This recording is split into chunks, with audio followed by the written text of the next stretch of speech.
Olá, seguimos no nosso 52º dia de leitura, seja muito bem-vindo. Graça, paz e bem, alegria, força e esperança, muito amor do nosso Deus nos nossos corações todos os dias. E hoje seguimos com as seguintes leituras: Êxodo capítulos 36 a 38, Salmos 53 e 54, Mateus capítulo 27 até o versículo 26 e os itens 410 a 421 do Catecismo da Igreja Católica. Pedimos a graça de Deus, do Espírito Santo, nos iluminando para a compreensão da palavra, em nome do Pai, do Filho e do Espírito Santo. Amém. Êxodo 36. Bezaleel, Oholiabe e todos os homens de coração sábio, nos quais Yahvé havia depositado sabedoria e entendimento para executar com perícia toda espécie de trabalhos para o culto do santuário, farão tudo de acordo com o que Yahvé ordenou. A entrega da coleta. Moisés chamou, pois, a Bezaleel e Oholiabe e todos os homens hábeis, aos quais Yahvé havia dado sabedoria, e todos cujo coração os impelia a entregar-se à realização de algum trabalho. Eles receberam na presença de Moisés todas as oferendas que os israelitas haviam trazido para a realização das obras da construção do santuário. Contudo, os israelitas continuavam trazendo espontaneamente suas ofertas todas as manhãs. Todos os peritos que realizavam os trabalhos no santuário, interrompendo cada uma tarefa que estava fazendo, vieram e disseram a Moisés: o povo traz muito mais do que necessário para realizar a obra que Yahvé ordenou que se fizesse. Então ordenou Moisés, e a sua ordem foi proclamada no acampamento, dizendo: nenhum homem ou mulher faça mais obra alguma para a oferta do santuário. Assim o povo foi proibido de trazer mais, pois já havia material suficiente para realizar todas as obras, e ainda sobrava. A habitação. Os artistas mais habilidosos, dentre todos os que trabalhavam na obra, fizeram a habitação. Ele fez uma obra de arte com 10 cortinas de linho fino retorcido, púrpura violeta, púrpura escarlate e carmesim, com figuras de querubins. O comprimento de cada cortina era de 28 côvados e a largura de 4 côvados, uma única medida para todas. 5 cortinas eram ligadas uma à outra e as outras 5 eram também ligadas uma à outra. Fez laçadas de púrpura violeta na franja da primeira cortina, que estava na extremidade do conjunto. Fez o mesmo na franja da cortina que terminava o segundo conjunto. Fez 50 laçadas na primeira cortina e 50 laçadas na extremidade da cortina do segundo conjunto, correspondendo às laçadas entre si. Fez também 50 colchetes de ouro, com os quais prendeu as cortinas uma à outra, de modo que a habitação formava um todo. Fez cortinas de pelo de cabra, à maneira de tenda sobre a habitação, em número de 11. O comprimento de cada cortina era de 30 côvados e a largura de 4 côvados. As 11 cortinas eram de igual medida. Ajuntou-se à parte 5 cortinas entre si e de igual modo as 6 restantes, e fez 50 laçadas na franja da cortina que terminava o primeiro conjunto e 50 na franja do segundo conjunto. Fez também 50 colchetes de bronze para juntar a tenda, para que formasse um todo. Fez também para a tenda uma cobertura de peles de carneiro tingidas de vermelho e outra de couro fino. A armação. Fez para a habitação tábuas de madeira de acácia para colocá-las em posição vertical. Cada tábua tinha 10 côvados de comprimento e 1,5 côvado de largura. Cada tábua tinha 2 encaixes travados, um com o outro. Assim fez com as tábuas da habitação. Ele fez as tábuas para a habitação, 20 tábuas para o lado de Negueb, para o sul. Fez também 40 bases de prata para as 20 tábuas, 2 bases debaixo de uma tábua para os seus 2 encaixes e 2 bases debaixo da outra tábua para os seus 2 encaixes. Fez para o segundo lado da habitação, para o norte, 20 tábuas e 40 bases de prata.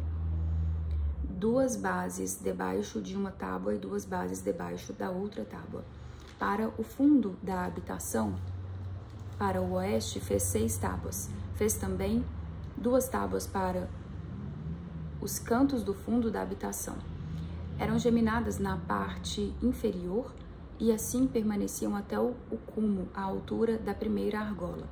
Assim se fez com as 2 tábuas nos 2 cantos. Havia 8 tábuas para as suas 16 bases de prata, 2 bases para cada tábua. Fez também travessas de madeira de acácia, 5 com as tábuas do primeiro lado da habitação, 5 para as tábuas do segundo lado da habitação e 5 para as tábuas do fundo da habitação do lado do mar.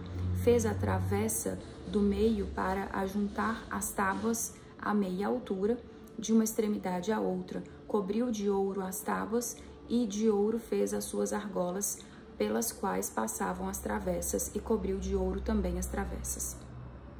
A cortina. Fez a cortina de púrpura violeta, púrpura escarlate, carmesim e linho fino retorcido. Fê-la bordada com figuras de querubins. Fez para ela 4 colunas de acácia que cobriu de ouro, os seus colchetes eram de ouro, e fundiu para eles 4 bases de prata. Fez também para a entrada na tenda um véu bordado de púrpura violeta, púrpura escarlate, carmesim e linho fino retorcido, com as suas 5 colunas e respectivos colchetes, e cobriu de ouro os seus capitéis e as suas molduras. As suas 5 bases eram de bronze.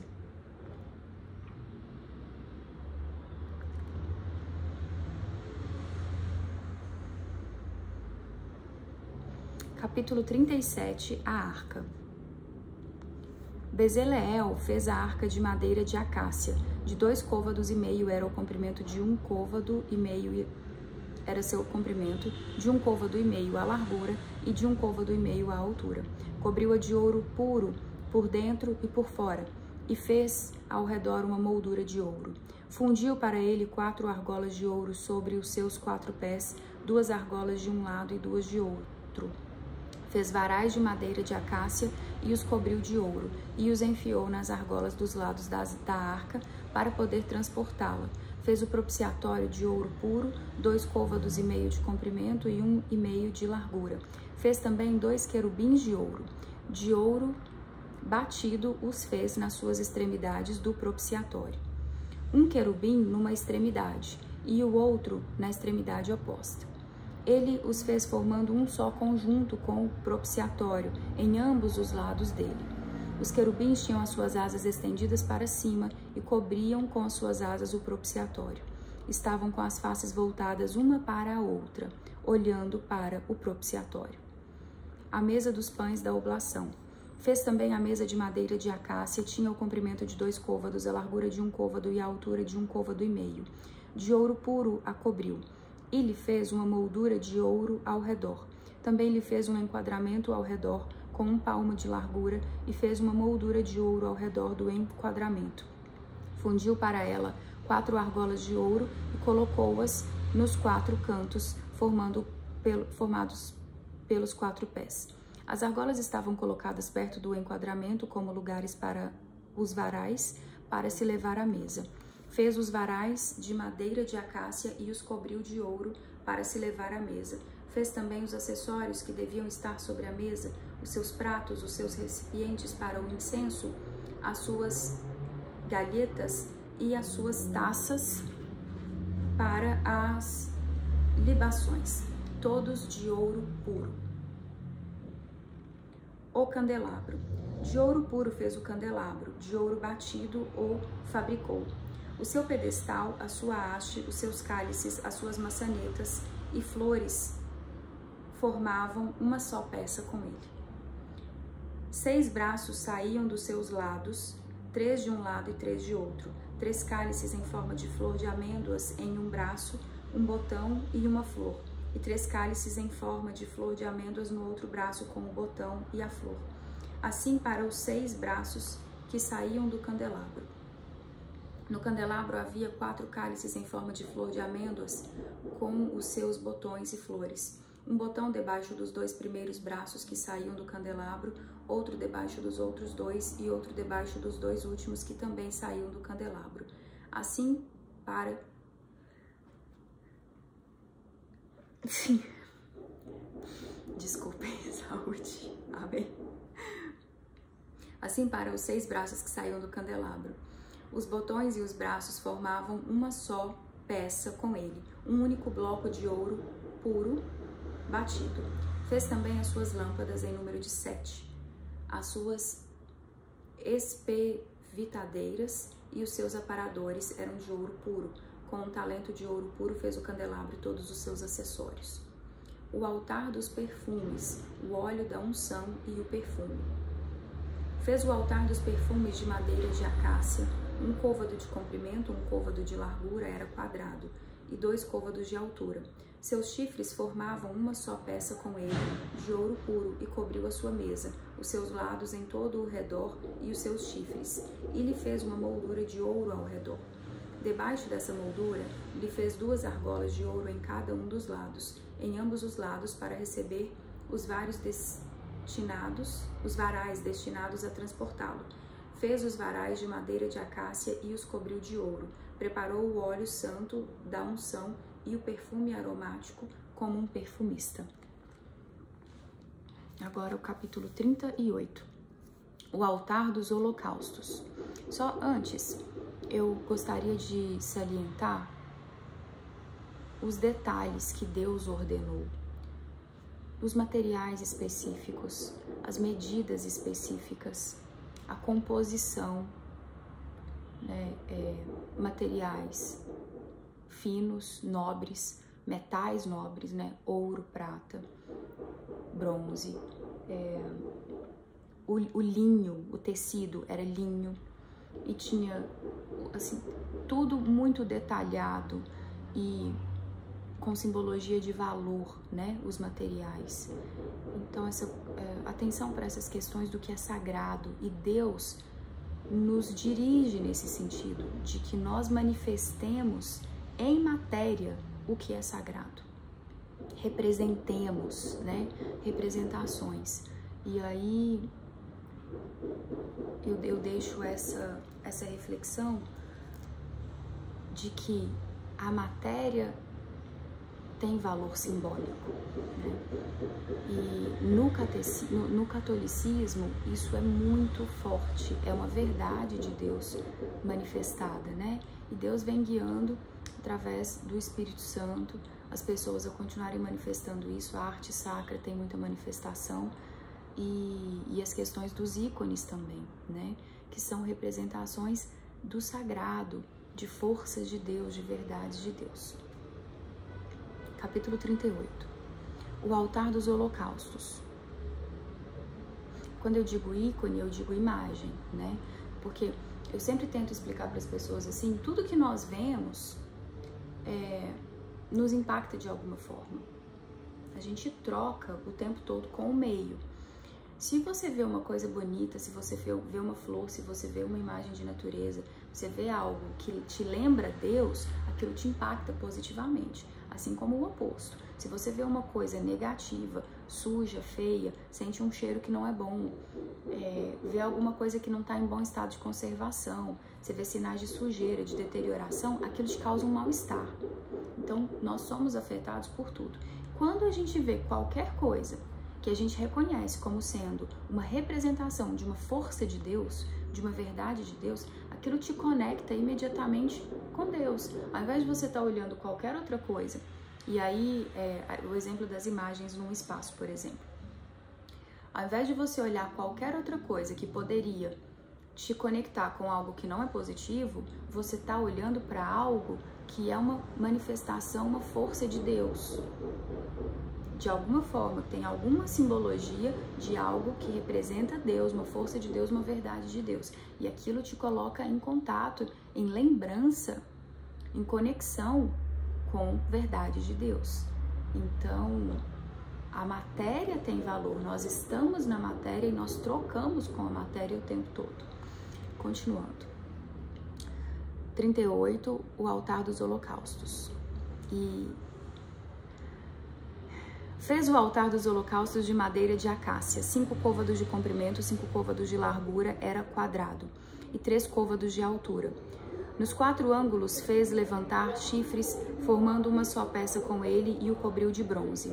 Fez também todos os acessórios do altar recipientes para recolher suas cinzas, pás, bacias, garfos e braseiros. Fez todos os seus acessórios de bronze. Fez para o altar uma grelha de bronze em forma de rede, sob o rebordo do altar, embaixo, desde a parte inferior até a metade do altar. Fundiu 4 argolas nas 4 pontas da grelha de bronze, para que servissem de receptáculo aos varais. De madeira de acácia fez os varais e os cobriu de bronze. Enfiou os varais nas argolas de um e de outro lado do altar para transportá-lo com eles. Ele o fez oco e de tábuas. A bacia fez uma bacia de bronze e a sua base de bronze com os espelhos das mulheres que serviam à entrada da tenda da reunião. Construção do átrio. Construiu também o átrio para o lado do Neguebe, que olha para o sul. As cortinas do átrio eram de linho fino retorcido, com 100 côvados. Suas 20 colunas e suas bases eram de bronze. Os ganchos das colunas e suas vergas eram de prata. Para o lado do norte, 100 côvados, as suas 20 colunas e as suas bases eram de bronze.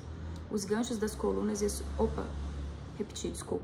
Os ganchos das colunas e suas vergas eram de prata. Para o lado do mar, cortinas numa extensão de 50 côvados com suas 10 colunas e suas 10 bases. Os ganchos das colunas e as suas vergas eram de prata. Para a parte oriental, que olha para o nascente, 50 côvados. Cortinas numa extensão de 15 côvados em um dos lados, com as suas 3 colunas e as suas 3 bases, e do outro lado, em ambos os lados da porta do átrio, cortinas numa extensão de 15 côvados, com as suas 3 colunas e as suas 3 bases. Todas as cortinas ao redor do átrio eram de linho fino retorcido. As bases das colunas eram de bronze, e os ganchos das colunas e os seus varais de prata. O revestimento dos seus capitéis era de prata, e todas as colunas do átrio tinham vergas de prata. A cortina da porta do átrio era bordada de púrpura violeta, púrpura escarlate, carmesim e linho fino retorcido, 20 côvados de comprimento e 5 de altura e de largura, como as cortinas do átrio. As suas 4 colunas e as suas 4 bases eram de bronze, e os seus ganchos de prata, e o revestimento dos seus capitéis e vergas de prata. Todas as estacas da habitação e do recinto do átrio eram de bronze. Enumeração dos metais. Eis as contas da habitação. A habitação do testemunho, estabelecidas por ordem de Moisés, trabalho dos levitas por intermédio de Itamar, filho de Arão, o sacerdote.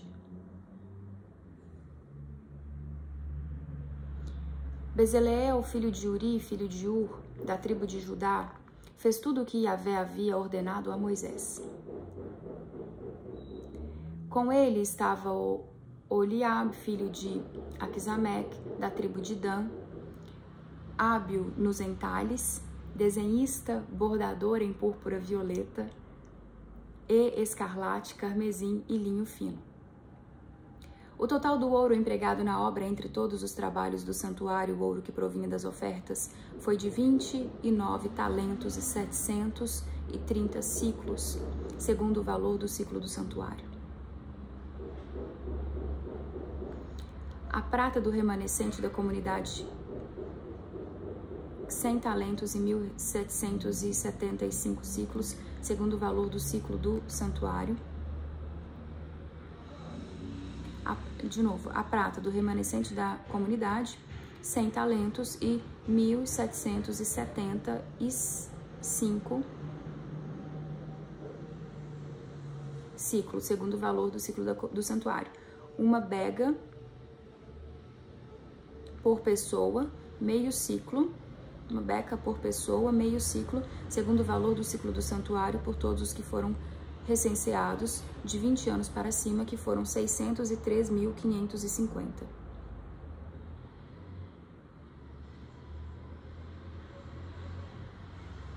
Empregaram-se 100 talentos de prata para fundir as bases do santuário e as bases do véu. Para as 100 bases, 100 talentos, 1 talento para cada base. com os 1.775 ciclos, fabricou os ganchos para as colunas, recobriu os seus capitéis e lhes pôs as vegas. O bronze das ofertas, 70 talentos e 2.400 ciclos. Não, perdão. Recobriu os seus... O bronze das ofertas, 70 talentos e 2.400 ciclos. Com ele fez as hastes da entrada da tenda da reunião, o altar de bronze e a grelha de bronze e todos os acessórios do altar, as bases do átrio ao redor, as bases da porta do átrio e todas as estacas do recinto do átrio. Amém. Esses foram Êxodo, capítulos 36, 37 e 38. Seguimos agora para Salmo 52 e 53. Do mestre de canto, poema, Salmo 52, julgamento do cínico. Do mestre de canto, poema de Davi, quando Doeg, o Edonita, veio advertir Saul, dizendo-lhe... Não, eu já li, perdão, gente, não é o 52, é o 53 e o 54, né? Errei aqui, perdão. 52 a gente já leu ontem. Salmo 53, o homem sem Deus. Do mestre de canto para a doença, poema de Davi. Diz o insensato no seu coração, Deus não existe. São falsos, corrompidos, abomináveis, ninguém age bem. Do céu Deus se inclina sobre os filhos de Adão, para ver se há um sensato, alguém que busque a Deus. Estão todos desviados e obstinados também. Não, ninguém age bem. Não, nenhum sequer.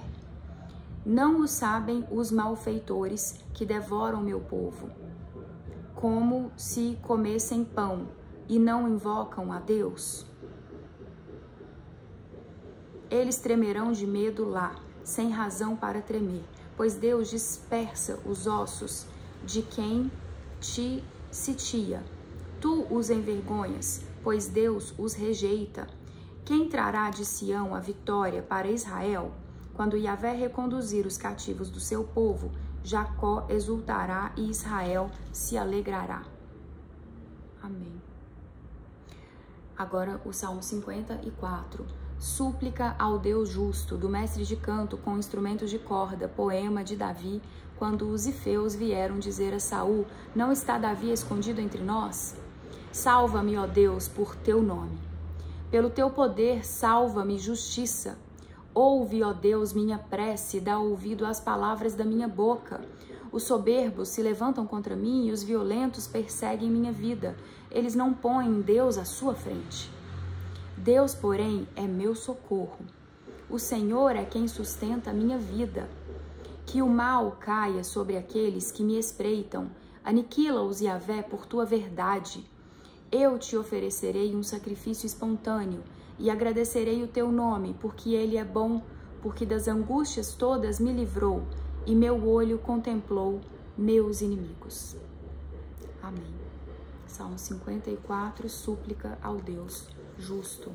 Agora o nosso Salmo 117, convite ao louvor. Aleluia. Louvai Yahvé, nações todas, glorificai-o todos os povos, pois seu amor é justo, forte. Pois seu amor é forte e sua verdade é para sempre. Amém. O amor é justo também, né?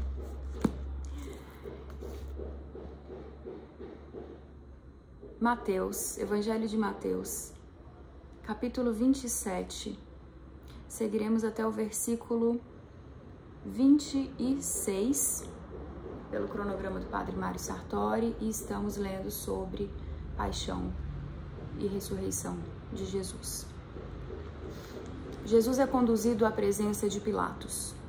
Chegada a manhã, todos os chefes dos sacerdotes e os anciãos do povo convocaram um conselho contra Jesus, a fim de levá-lo à morte. Assim, amarrando-o, levaram-no e entregaram-no a Pilatos, o governador. Morte de Judas.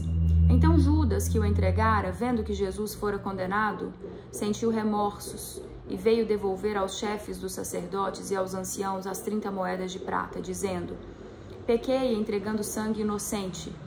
Mas estes responderam: que temos nós com isso? O problema é teu. Ele, atirando as moedas no templo, retirou-se e foi enforcar-se. Os chefes dos sacerdotes, tomando as moedas, disseram: não é lícito depositá-las no tesouro do templo, porque se trata de preço de sangue. Assim, depois de deliberarem em conselho, compraram com elas o campo do oleiro para o sepultamento dos estrangeiros. Eis porque até hoje aquele campo se chama Campo de Sangue. Com isso se cumpriu o oráculo do profeta Jeremias, e tomaram as 30 moedas de prata, o preço do precioso daquele que os filhos de Israel avaliaram, e deram-nas pelo campo do oleiro, conforme o Senhor me ordenara. Jesus diante de Pilatos. Jesus foi posto perante o governador, e o governador interrogou-o: és tu o rei dos judeus? Jesus declarou: tu o dizes. E ao ser acusado pelos chefes dos sacerdotes e anciãos, nada respondeu. Então lhe disse Pilatos: não ouves que de quanta coisa te acusam? Mas ele não respondeu sequer uma palavra, de tal sorte que o governador ficou muito impressionado. Por ocasião da festa, era o costume o governador soltar um preso que a multidão desejasse. Nessa ocasião, tinham eles um preso famoso chamado Barrabás. Como estivessem reunidos, Pilatos lhes disse: quem quereis que vos solte, Barrabás ou Jesus, que chamam Cristo? Ele sabia, com efeito, que eles o haviam entregue por inveja. Enquanto estava sentado no tribunal, sua mulher lhe mandou dizer: não te envolvas com esse justo, porque muito sofri hoje em sonho por causa dele. Os chefes dos sacerdotes e os anciãos, porém, persuadiram as multidões a que pedissem Barrabás e que fizessem Jesus perecer. Fizessem Jesus perecer. O governador respondeu-lhes: qual dos dois queres que vos solte? Disseram: Barrabás. Pilatos perguntou: que farei de Jesus que chamam de Cristo? Todos responderam: seja crucificado. Tornou a dizer-lhes: mas que mal ele fez? Eles, porém, gritavam com mais veemência: seja crucificado. Vendo Pilatos que nada conseguia, mas ao contrário a desordem aumentava, pegou água e, lavando as mãos na presença da multidão, disse: estou inocente desse sangue. A responsabilidade é vossa. A isso todo o povo respondeu: o seu sangue caia sobre nós e sobre nossos filhos. Então soltou-lhes Barrabás. Quanto a Jesus, depois de açoitá-lo, entregou-o para que fosse crucificado.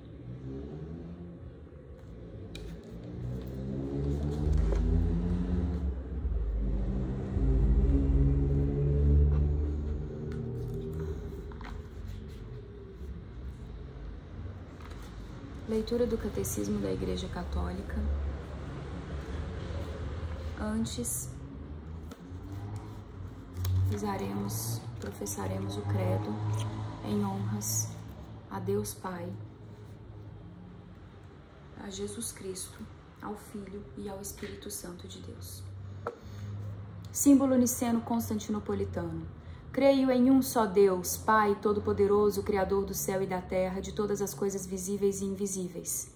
Creio em um só Senhor, Jesus Cristo, Filho unigênito de Deus, nascido do Pai antes de todos os séculos, Deus de Deus, luz da luz, Deus verdadeiro de Deus verdadeiro, gerado, não criado, consubstancial ao Pai. Por ele todas as coisas foram feitas, e por nós, homens, e para a nossa salvação, desceu dos céus e encarnou pelo Espírito Santo no seio da Virgem Maria e se fez homem. Também por nós foi crucificado sob Pôncio Pilatos, padeceu e foi sepultado. Ressuscitou ao terceiro dia, conforme as Escrituras, e subiu aos céus, onde está sentado à direita do Pai, e de novo há de vir em sua glória para julgar os vivos e os mortos, e o seu reino não terá fim. Creio no Espírito Santo, Senhor, que dá a vida e procede do Pai e do Filho, e com o Pai e o Filho é adorado e glorificado, ele que falou pelos profetas. Creio na Igreja una, santa, católica e apostólica. Professo um só batismo para a remissão dos pecados e espero a ressurreição dos mortos e a vida do mundo que há de vir. Amém. Leitura do Catecismo, itens 410 a 421. Não o abandonaste ao poder da morte. Depois da queda, o homem não foi abandonado por Deus, ao contrário, Deus o chama e lhe anuncia de modo misterioso a vitória sobre o mal e o reerguimento da queda. Esta passagem do Gênesis foi chamada de proto-evangelho, por ser o primeiro anúncio do Messias Redentor, do combate entre a serpente e a mulher, e da vitória final de um descendente desta última. Amém. Eu lerei novamente, importante. Não o abandonaste ao poder da morte. Depois da queda, o homem não foi abandonado por Deus. Ao contrário, Deus o chama e lhe anuncia, de modo misterioso, a vitória sobre o mal e o reerguimento da queda.